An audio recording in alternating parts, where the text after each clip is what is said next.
We're here today to talk about the brand new Airtronics MT-4 telemetry radio. This is a pistol grip radio made for cars. We're really impressed by everything Sanwa's achieved with this Airtronics radio. We've got Craig Kaplan here in the studio today. We're going to demonstrate everything this radio does. The high-speed response, the telemetry features, everything about this race quality, brand new, from the bottom-up radio from Airtronics.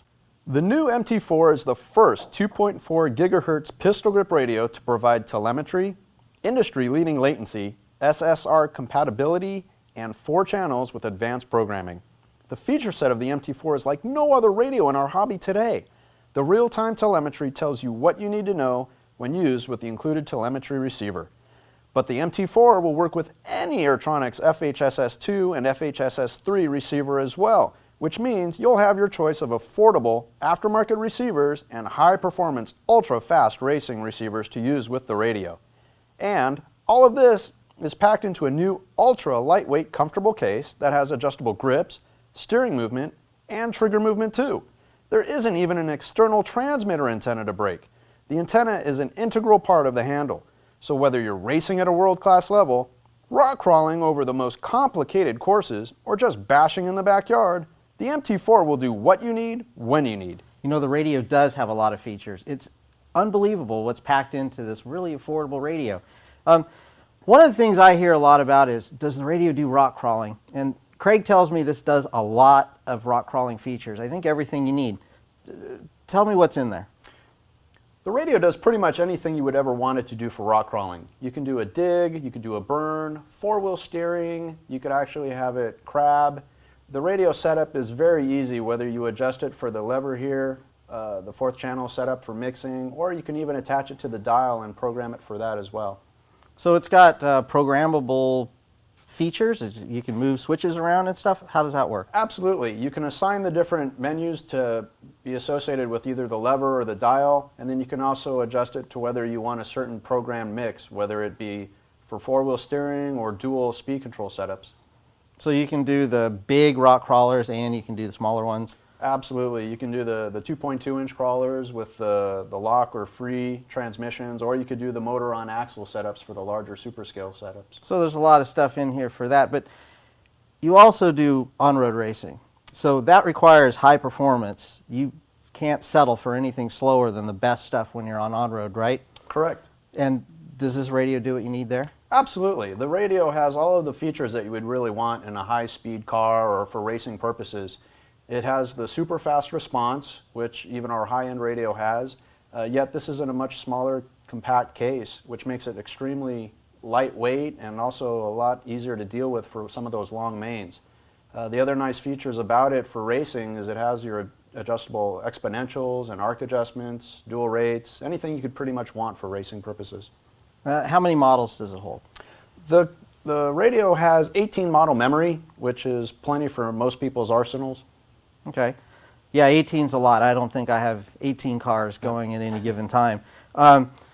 This radio, you kind of mentioned it, but it's got a really new, lightweight, new case. There's no antenna. I see we've got an extra grip here that's different. So this thing is customizable too, right? Absolutely. The radio comes with an extra grip for those people that want to apply the larger grip onto their radio for just more comfort.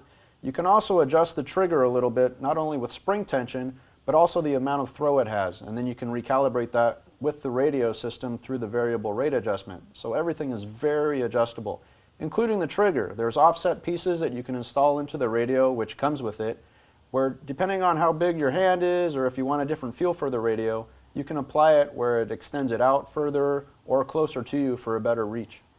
So just the grip, I mean, I have a smaller hand, so I like the smaller grip that's here, and your radio has the deeper grip. So whether you've got a small hand or a big hand, you can make this radio feel comfortable for you. I guess we need to talk about what everybody wants to hear about, which is how does the telemetry work? So what we'd like to do is we've got the X-Cellerator set up here.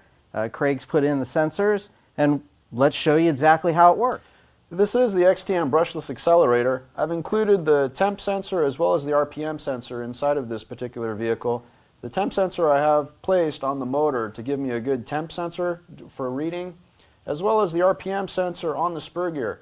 Once that's calibrated, it can tell me the actual speed as to what the car is traveling at any given moment. So you're going to know, you can have RPM or you can have speed, or how does that work exactly? You can set up the radio to do either. You can set it up, for instance, on a flywheel if you want to check RPMs on a nitro-powered vehicle, or you can set it up on any moving component of your car to find out the actual miles per hour or kilometers per hour, depending on your preference.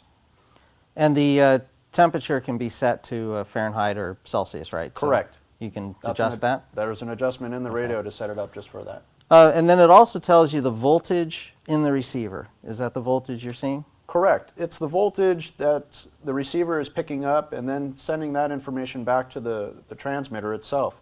Right. With an electric-powered car, typically the speed control is giving the voltage from the speed control into the receiver to power it, so it's usually around 5 volts. For a nitro-powered vehicle, that's going to pick up the voltage based off of your receiver battery. So either way, you're going to know if you've got a power problem to your receiver. You can actually see that happen on the screen. Is the screen easy to read? The screen is very easy to read. Everything is spelled out. There's no abbreviations. It's very simple. So when you're out in the field, does this really help? Because there's a discussion, right? What does telemetry really do for you? Do you feel like it gives you something extra? Telemetry can be very beneficial to you. For those people that aren't quite familiar with their engines, in a nitro-powered vehicle, it'll tell you your temperature right offhand to let you know if you're overheating the engine or not having it run hot enough. The other thing it can help you with is the voltage for your receiver battery. It can tell you when your receiver battery gets dangerously low, and that way you know to pull off your vehicle instead of letting it just drain all the way out and having your car take off when you don't want it to. Yeah, that's a great feature, right? Absolutely.